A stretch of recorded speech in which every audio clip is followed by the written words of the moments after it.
Hey Blue Table fans, James and Brett over there looking in the rule book of Freeblades. We're actually going to play a bat rep for you today and kind of show you the ropes in this game. We are going to play a smaller scale game. This is for 100 gold per side. Now Freeblades uses gold instead of points to get your free band size. So I think Brett has 3 models, I have 4. Mine are down on the table, his are over there, and we're about to get started here. We're looking up a few last minute rules and stuff so we can kind of get through this and hopefully make an enjoyable bat rep for you guys. Alright, so these are the Black Rose Bandits. I painted these up and assembled them myself. They are on the awesome secret weapon bases, by the way. I did add some foliage and stuff. Starting on the far side over here, this is Black Rose herself. This is the leader of the free band. Turn her around so you can see her backside there. She's got the awesome scabbard and the sword and reaching out like she's going to smack somebody across the face. Next to her is an outlaw. This guy here has an awesome crossbow. Now the Black Rose Bandits do have the best shooting in the game so far, and that's kind of what I've picked here for my army list. Next to him is the Rustler. He has a whip which can be used to entangle your opponent and basically stop them from being able to do anything. And on the far end is the Poacher. He's got his longbow, which from what Brett and I have played, actually has the longest range out of anybody so far. So they obviously aren't painted up to BTP specs because I just painted them up in a hurry so we could awesomely play a few games with them. So, and I think Brett's got his stuff set up over in those. Alright, so this is my free band. I am playing the Herodolan Questers. They're kind of medieval knights, and this is my High Quester. She's going to be the leader of the group. This guy here is called the Fist of Vidunar. He's kind of the warlock of the group. And then this is an apprentice knight. And yeah, relatively simple. I really like going with the blue and the metallic armor. So yeah, there we go. They're beasts and they're tanks. They're awesome. I love it. I've played many games with James with these guys, and they're a lot of fun. Over here, this is the DGS Games dice.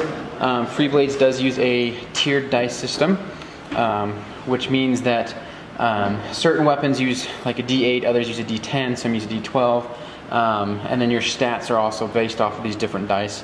And then when you're playing in their like league play, you can actually level up your characters and increase their die levels. So there's everything from a D4 up to D30. And everything in between, literally. And then over here we also have the DGS Games token sets, which come with wound counters, fate stone markers, power markers, charge and panic, plus loot and objective markers. This is an objective marker, loot marker. So yeah, this is all good stuff. Alright, so what we're going to do here is roll to see who goes first. We're rolling a D12. We're both rolling D12s, which happens to be the discipline roll for both of our characters. So high player chooses table edge. 5. 12. Awesome. Which means it's called a spike. In the game, if you roll the naturally highest number on the dice, you get to roll again and add that number to your roll. So here I can roll again, I get a 10. So basically I just rolled a 22, which greatly beats his 5 by a lot. But anyways, that actually comes into play more in the game later on. So I'm going to just choose this table edge. Deployment zone is 9 inches. And what we do is we start by placing one model individually. So I will place my High Questing Knight right there. And now it's on James to place his model. Okay, he's going to go right there. In that case, we're going to throw the Poacher right there. Okay.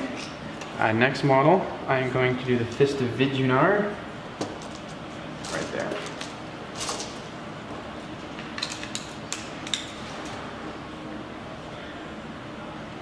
Outlaw.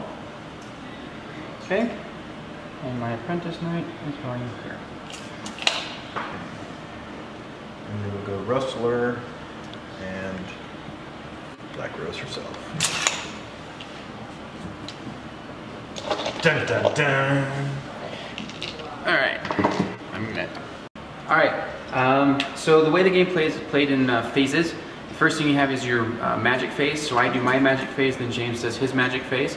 Then we do movement. I do my movement phase, he does his movement phase, shooting, and then melee. So it's always done like that, back and forth. So the first thing I'm going to do is move my character. I have a guy that can cast magic. He's kind of a short range magic caster, so I'm going to not cast any magic in my magic phase. James is actually not playing with a magic user, so that excludes him from that phase. So I'm going to move straight ahead to the movement phase and move my characters up. Each character on the stat sheets have a speed value, which is done in inches. And so actually all of my guys here have a speed movement of 5 inches. So I'm just going to go ahead and move them, and I'm actually going to run them. And so they basically double their movement. And I'm going to run this guy up behind here. I'm going to run her up here. And I'm going to run him up here. And that completes my movement phase. So now it's on to James. Awesome. My movement phase. Now all of my guys actually have movement of 7 except for Black Rose. She's only got a movement of 6. So she's kind of moving slow. And that's okay. So we're going to move her up first. Now, obviously, I don't have the heavy armor that he does, so I'm not going to just charge in. You know, that's just not a good thing to do here. Then I might have to move over here. So we're going to go like that. And he's going to go 3.5 inches. Now, that'll actually allow him to be able to move and shoot with what he's got. The poacher has no aim. So he's just gonna, actually he's gonna move up there. And then he's gonna move up kind of in front there to hide. Okay, so that's movement. So next we go to shooting. Do you have any ranged attacks? I have no ranged units right now, so I am excluded from this phase. All right, so I guess then I've got 2 ranged attacks. I've got the outlaw and the poacher. So the outlaw first is gonna see if he actually has range there. Now what you do for range, it's kind of cool the way it works. The actual range is only 10 inches, but you can go out further to, like this 10 inches is short range, 20 inches is long range, 30 inches is extreme. So we've got plenty there. I think he's actually in 20. Yes, he is. Okay, so I'm actually going to roll a d8 for the crossbow. So first, I have to roll the raw d6. So what is your defense? All right, so he's rolling against my defense. The defense when you're on the Fist of Vijunar is 4. So his target number is 4 to beat. He has to equal or exceed it to beat it. However, because he's out, my normal range I'm at -1, and I move, so to -2, so I have to roll a 6 on the dice. Nope. Rolls a 3, so he fails. Now, we're going to do, this time you're going to get some cover here. The poacher, I'm at 19 inches. And the poacher's range is 12, so he's still at that long range. But the poacher, my RAR is a D10. He's a much better shot. But this time he's behind cover. So that's going to be, that's actually going to affect the armor if I remember right. So let's go ahead and roll here. We're still at a 4. So I do need a 6 for range. And I got a 10, so that's a spike. So 18. Awesome. Definitely. So that's effectively a crit because it's more than 10 of what over the target number. Over the target number, which is awesome. So that gives me a fate token. Yes. And what this does, this will allow me to make a reroll later in the game on him. If I were to beat the number by twice by 20 or more, then it would actually become a Destiny Stone, which I can use on anyone. So the Fate Stone is tied to him. So now I need to do damage. I do have D12 on damage. Okay, and what is your armor? All right, his armor is 6. Okay, plus he's going to have +1 for the being behind cover. So he's actually 7. Target number is 7 to hit. Ooh, there we go. So beat it by 10, so I get another Fate Stone. Nice. Or I can turn it in for a Destiny Stone if I would like. But right now I'm just going to hold off on that. So I just obliterated him. Well, he has really, 2 life points. Yeah, so that took 1 life point. Yes. So he has 1 wound. Yep. Awesome. So that is my shooting phase. And I am going to trade this in now for a Destiny Stone. Okay. And what does the Destiny Stone do? Destiny Stone lets me do a reroll on any one of my characters instead of being tied just to him. So now this is for my entire party. Alrighty, so that actually ends the shooting phase, and since none of our guys are in melee range, we don't do a melee phase, and it goes back to initiative. magic phase. Yep. So, yeah, let me take a minute to look at my spells, and then we'll be right back. So we're rolling for initiative right now, so we're both rolling our d12s. Oh, 11! I roll a 1. So in Tarch. Freeblades, this is called a tarch when you roll a 1. Basically, you fail regardless. So, I failed. Yep. So James is going first. James, do you have any magic attacks? I have no magic, so it is your magic phase, and I believe you're going to do something evil to me. I am going to do something evil, not to you, and I'm actually going to do something good for me. Actually, no, I can't target myself. Oh, maybe you can. I don't know. Okay, so I want to, and run this by James. So I can do a thing called Moto's Mending. It's a spell where you can recover 1 life point that was lost. Can I target myself? You should be able to. Alright. It's just in this caster area, right? Yeah, it's 9 inches. Yeah. So I'm going to cast that on himself. And so basically what I have to do here is each magic user has like X amount of power points, as it were. 15. And once you use it, it's gone for the game. So you start out at 15, and as you play the game and cast more spells, you slowly lose your power. And so it's important to keep track of that throughout the game and make sure that you have enough power basically to cast your spells. This guy actually has a special rule where, because he's in heavy armor, it actually makes it more difficult for him to cast spells. But he also has another ability that helps him cast spells easier if he uses up more power. So, for example, this Moto's Mending normally costs 1 power to cast. If I want to make it easier for him to cast, I can make it cost 3 power, and it'll basically be as if his armor wasn't there, negate the armor deficiency there. So I'm going to do that. I'm going to cast it on myself, and And it's important to note, while he's looking that up, the token set that you can get from DGS Games comes with enough power markers for 15 for your caster, so you get everything you need for your free base. All right, so I'm going to use the 3 power to cast a spell. I use a D12, and the target number is 4, so I have to cast over a 4 in order to effectively cast a spell.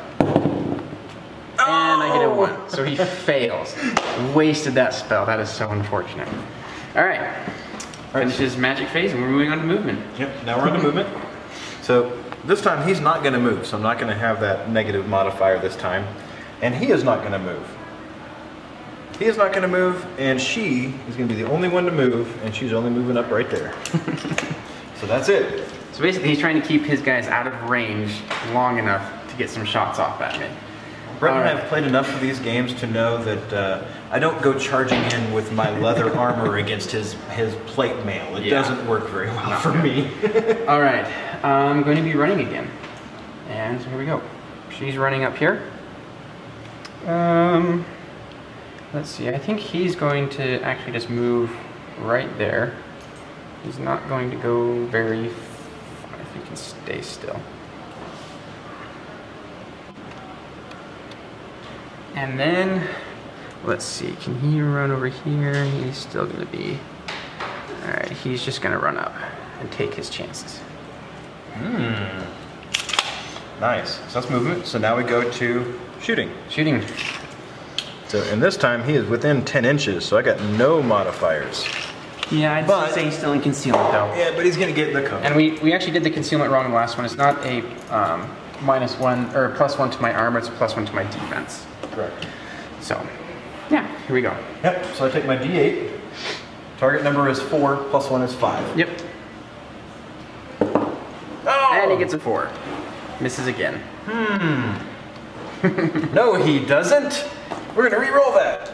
And a 1, and he wastes his Destiny Stone. Yeah, seriously. All right. Now, it's important to note that you can't just shoot through your own models. I was hoping that I could draw a line of sight, but he's like perfectly blocked by both of my guys. So I can't draw anything to him. However, we do have her right out in the open. So we're going to check our range here. We're at 11, so we're outside, or actually no, we're inside 12 inches. Awesome. And what is her defense? Her defense is 5. Okay. I'm rolling a d10. 3. Whiff. A whole lot of nothing going on this turn. So that is ranged. All right, and once again, we're not within melee range. Yep. So we're gonna roll back and roll initiative again. 5. 5. Reroll. 3. Hey now, that was rude. All right, so I got an 11, so it's on me again. And let's do some magic here. All right, so they have this list of spells. And pretty much all of the magic users have a good variety of spells. They have healing spells, they have buffing spells, they have attack spells. So I'm going to do Vidunar's Hammer. It's a missile spell, it's an attack spell, and I am going to shoot at his, Black Rose. Black Rose. James, what is your defense? Okay, first you have to try to cast it. Yes, that's right. Okay, so Vidunar's hammer cost one power, but I'm going to do the thing where it actually cost me 3 to make it more accurate for myself. Target number is 4 on D12. 3! Oh, wow. Brutal. Alrighty, not good. Okay, James has no magic, so it's now on to movement. And let's see. Let's do some moving here. I'm gonna move her. I'm not gonna be in melee range, but I can keep myself out of charge range. He is going to run. Like a lot of other games, in order to get a charge off, you do have to have a straight line. You have to be able to draw that straight line without hitting intervening terrain or obstacles. Yes. And he's going to basically come up here. Awesome. And if I may point out, I am using my blue table painting tape measure. Yes. Both of our tape measures are well used. We have played many games with these. So. But they're good. And they're still awesome. All right, so it's my movement phase. So now Black Rose here, she's going to be in a world of hurt. She's got 3 characters right there. So we're going to try to run away here. So she's got 6, and I know I can kite him. So we're going to go back to here and say, I don't think so. Okay, now the Outlaw is going to do the same, but he's not going to run. He's just going to move back up to 3.5. As long as he only moves half of his distance, he still is able to shoot. Then, and that's actually a special rule with him. It's not for all ranged characters. Right. He's actually got the, I think they call it a reload special rule. Something like that. So, then the Poacher is going to move back here. He's only moving 7. So we've got plenty of room. And then he's going to come up, kind of block the ray there, just in case. Alright, so I made a mistake. Target number for spells is not 4 unless it's a summoning spell. Target number for normal spells is 2. So you'll notice that in the last spell that I did, attacking James's Black Rose, I rolled a 3. Technically that would have hit. So James has been gracious enough to allow me to roll damage for that. So James, off the top of your head, do you know what your defense is? 5. Alrighty. So first you have to roll. First you have to roll to hit. Yes. So let's see here. Well, no, that is the casting roll, is to roll to hit. I rolled a 3 on a 2. It passes. So now rolling damage. So what is your defense is 5. No, armor value. 4. 4. All right. So armor value is 4. The Vidunar's hammer is a D8 damage. So my target number is 4. 4 or higher attack or hits. So here we go. D8. 4. So he takes 1 wound. Yep. Get a wound marker from you. Go. Alright. So now I don't feel as bad. Okay, so now that was just a little rewind. Thank you, James, for allowing me to do that. And now you're on shooting. Yep, now we're on to shooting. So the very first thing that's going to happen is he's going to get a crossbow bolt, hopefully right between the eyes. All right, crossbow, where'd my D8 go? Here it is. Okay, so I need a 4. But you moved, so you're -1, so you need a 5 to hit. Nope. 3. How rude. All right, then the poacher here, still within 12, so he's good. Same thing. There. Longbow is also a D10. So 5 to hit. 7. Oh, he hits. All right, now we're rolling damage. So his armor is 6. Oh, D8. So 6 ups, kills him. Close. I should have kept that the 2 face stones on him, and he'd be dead right now. Oh well. All right, any more shooting? Nope, that's it. Okay, we do not have melee, so start over. D12. 7 and 12. Oh, keep rolling. 7. All right, nice. Hey, where's that fate stone? Who does that go on though? How does that work? Or do you not get it? I don't think you get it for rolling. Okay. I don't think so either. Yeah, for spiking. Initiative? Yep. All right. Okay, you have no magic, so it's magic on me. And so James kind of talked briefly about like the different ranges for shooting. Magic has the same thing. You have a 9-inch range, and then you have an 18-inch range. So 9-inch range is normal, 18-inch is medium, and that's how far they can go out. So I'm actually going to attempt to cast the Viginar's Hammer again, but I'm going to do it on this gentleman here. And so right now I'm going to measure range, and he's just outside. He's about 9.5 inches. Yep. So I'm at a -1 to cast the spell, which is really unfortunate. And here we go. So you need a 2. 2. I need to roll 2, and I'm sorry. It's going to cost me 3. So I'm down to 7 power left for the game. Here we go. Whoa. 7. So it hits, and now I'm doing D8 damage against your armor of 3. Here we go. T-shirt save. 8. Ouch! So that's a spike, so I get to roll again. 4. And now he gets a fate one. Is that 10 over? Yep. I only had armor 3. No, that's 12. Oh, you're right. You're right. So, no. But still does a wound. How many wounds does he have? He only has 1 wound, All 1 right. life point. So, fortunately, he is removed. What it says in the rules is he is removed from the game. He's not dead yet. If you're playing like a league game, you actually at the end of the game you roll to see what happens to your characters. Sometimes they live, sometimes they die, sometimes they're crippled, sometimes it's actually really fun. All right, so that ends magic phase. Now on to movement, James. All right. Now, did I win or did you win? You won. Oh, okay. All right. I will live with that then.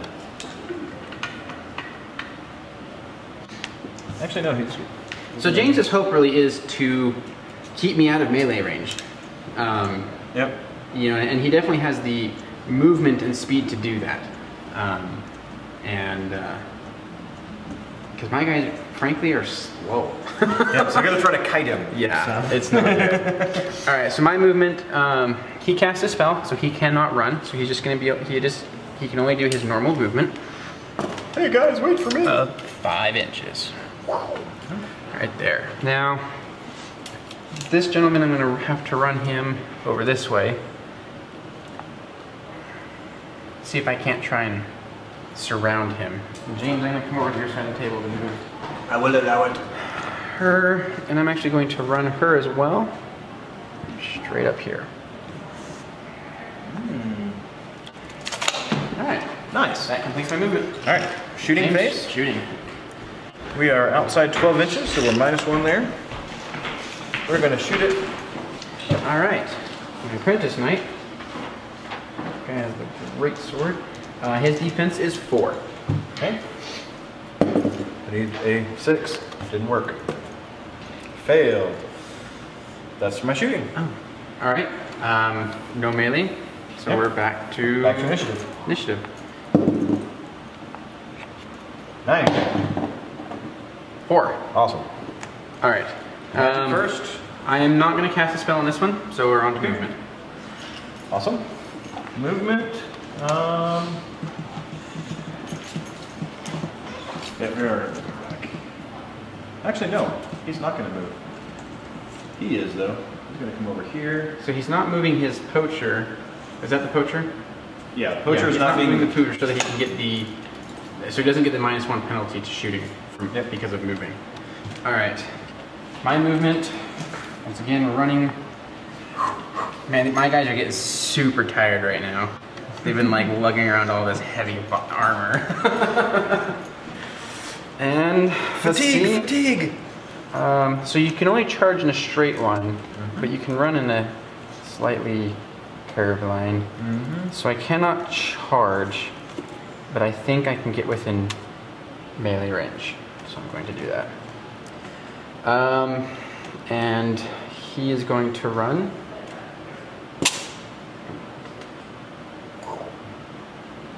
Right there. All right, James.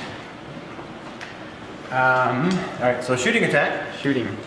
Now I could do a shooting attack if I wanted to, but she would get a free strike on me. So now he's got 2 wounds, and it might actually be beneficial, so I think I'm just going to do that. Okay, awesome. So, I think you're in range. Oh yeah. Well, you never know. Yeah, you never know. Defense is 4. Okay. And he didn't move, so he doesn't have the -3. Boom. He gets a 6. He hits. Hits. All right, armor is 6. Okay, so I need a 6 here. There it is. Okay. Awesome. Killed him. Or, sorry, removed him from the game. Yep. But it was worth it. Now you do get a free strike on me though. Okay. Using the longsword, her Mar is D12 plus 1. What is your defense? Not good enough. So Mar stands for melee attack rating. Sorry, 5. Yep. So I'm at D12 plus 1. I rolled a 10. It hits. Damage now is a D8 against your armor value of 3. 3. So I have to roll 3 or higher. Ooh. Okay. There's a spike, so I get to keep rolling. 7. All right. 14. And what was your armor value again? 3. Okay. So that actually is 10 over. I get a fight stone. Now I need a wound marker. And you need a wound marker. I do have 2 life points. Okay, awesome. Okay.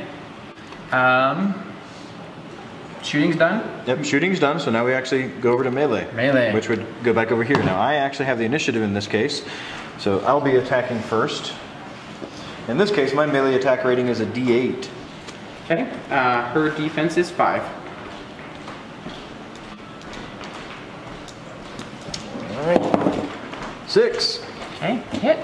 Armor value of 6. Okay, and I'm using a short sword, so that's got a D6. So basically, in order to actually do it inflicted wound, you'd have to spike it. Yep. From that. All right, my turn. D12 plus 1 for my Mar. Ouch. Against your 5 defense. All right, so an 8, it hits. Yep. D8 against your 3. Armor value 3. Okay. Here's damage, 5. So that drops it. He is removed from the table. All right, no one else is in melee range, so it starts over initiative. Yep. 6. 1. Okay, James has initiative again. Okay, now my magic user was removed, so no more magic phase. Yep. So go straight to movement phase. Awesome. James, where are you going? I believe we're going to charge over Alrighty. here. So we're going to go straight up there and straight in there. Oh, charging both. Bold move, James. Now, what's interesting is because I have 2 models in base-to-base contact with him, he's actually going to effectively reduces his armor. Makes it easier for me to hit him. Alright. Okay, so he is engaged. I cannot move him. Yep, but you can move your hero. But I will have to move my hero, and I'm going to have to run her to kind of join in the fray here. Hopefully I'm far enough away that you can't get there. Yes. True. So hopefully I can drop if I do it right. Okay, right there. Basically it'll allow me to charge on the next turn. Yep. Alright, no shooting, so we're going into melee. Alright, awesome. So because you charge, you get a +1 to your attack rating. Yep. As so a bonus. First I'm going to have the Rustler attack, Now I have a choice. I can either do my whip, which has a chance of entangling him so he couldn't do a defensive move at all. He wouldn't be able to fight back. Or I could just smack him with the broadsword. My guess is you got 2 wounds? Yeah. So he's got 2 wounds here, so my best bet is probably going to be to just out and out hit him. So that's what I'm going to go for. I'm going to go D8 Mar, and he's got a defense of 5, I believe it was. Hang on one second. So first I'm attacking with the broadsword from the Rustler. Okay. D8 Mar versus a 4. 7, so that's a hit. All right, I think I'm going to... Hang on one second. I want to use my... He's opening up the book. He's looking for that +1. I'm going to parry your attack. Ooh. Okay, this character has a special ability called parry. Basically allows me to replace my... use a Mar roll to replace my defense. So his defense is 4. So his Mar... Excuse me. His Mar is D10. So I can roll a D10, and if I get higher than a 4. What was your roll? Sorry? 7. 7. So I have to get higher than a 7 to negate his 6. Nope, not enough. So close. Tried to parry it. That was bad. Okay, anyways, so now we're rolling for damage. Okay, so what is your... His armor is 6. Okay, my broadsword does D8 damage. 3, so not enough. No damage. Didn't have enough force behind that parry to slow it down just enough. Yeah, a little bit. All right, and now for her. Black Rose. Now this is another interesting thing here. The Black Rose, I actually have a D12 +1, and I can do that for the Mar if I want. Then when I roll damage, I can split this if I wanted to 2d6 +1 each, and that's exactly what I'm going to do. So you're doing 2 attacks. 2 attacks with the longsword. So, and we're at a value of 4. So that first one hit, and the second one hit as well. Nice. Okay, so that's 2 hits. Now we do have D8 +1. Armor value is 6. 6, yep. Miss. And there's a wound there. Okay. All right, I got one right here. Alrighty. All right, so now it goes over to his turn. Yep. All right, so I'm going to attack Black Rose. Mars D10 defense. Defense on her is 5. 5, right? 5 up. There's a 5. However, I have parry 2. All right. And not just parry also, but parry 2. Yeah, Skill so 2. you can do 2 parries. So I can do 2 parries. But you can only do 1 against this attack. Right. So. Or what I could do, and this is probably what I'm going to do, is I'm just going to use my elude ability. Okay. What that means is that effectively with a discipline roll, couldn't think of the thing, then I can just step out of combat. Alrighty. And elude the attack. So what is your target number on that? The target number is 4, I believe. Okay. So D12. 2! Uh-oh. Ayo. So I failed that, so he does hit. Okay.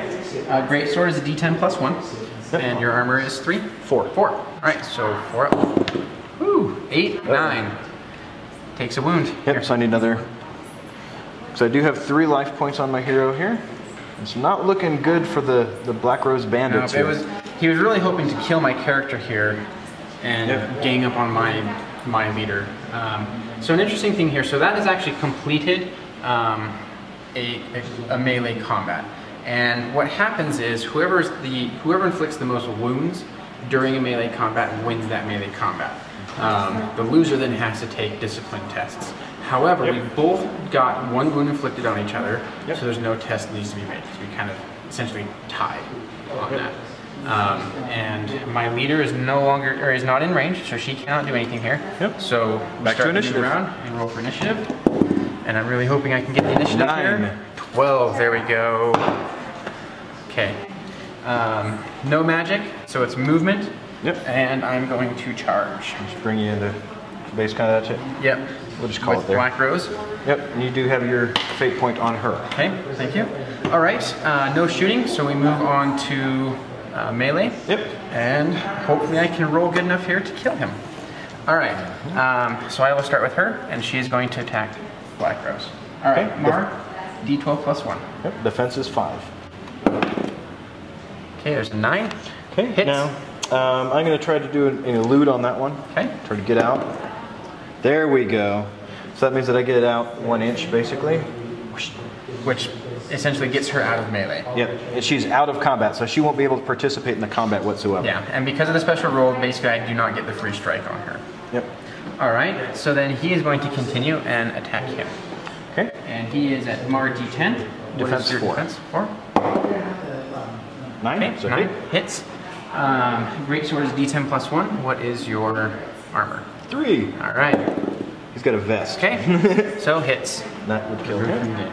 Drop him. And at this point here, it would be prudent for me to do a tactical retreat, and that's exactly what I would do.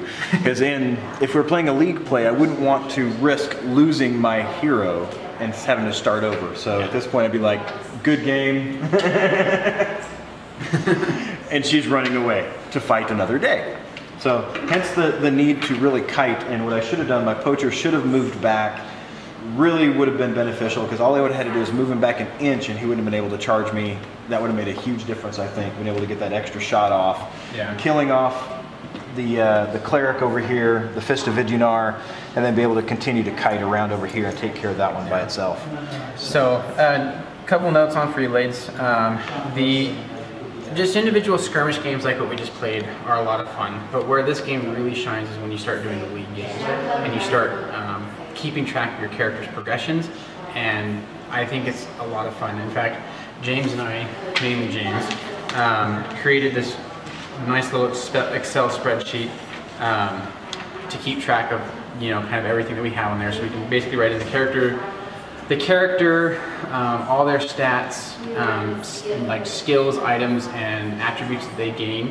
Because you can actually pick up things that'll like help you. As like, there's certain scenarios where it's like loot grab, where they have like 8 different loot markers on the table, and you just basically go and pick them up and bring them back to your table edge. They can have anything like gold, they can have weapons, items, and this is where the game is a lot of fun.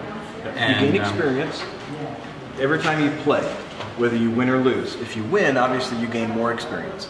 But what's cool is, for example, my longsword does a D8 plus 1, but if I were to get enough experience, I could upgrade that from a D8 to a D10 plus 1, to the D12 plus 1, and so on and so forth, all the way up to the D30, and hence the tiered dice system. All these dice here, so that really it's it's a lot of fun. You have so many things that you can do in this game. It's awesome. It's a super simple game. Obviously, it's really quick. We got it done in not even how long that was. 45 minutes. 45 minutes or so, and that was with us kind of having to rehash a little rules here and there. But I think overall, this is an awesome game. It's super quick. It's simple.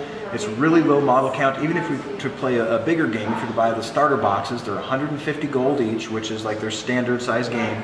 And even that only has 6 or 7 models, depending on the box set.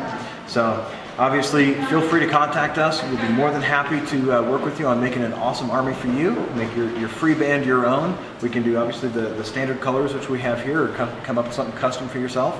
We can paint them all the way up to level 7s if you like. Brett's here probably closer to 4s. Mine are like 2.5. So, yeah, we've been enjoying this game, and please, if we've done any of the rules wrong, we are still learning. Please correct us. Leave notes in the comments, and we're always looking to improve our game. So yeah, thanks for watching.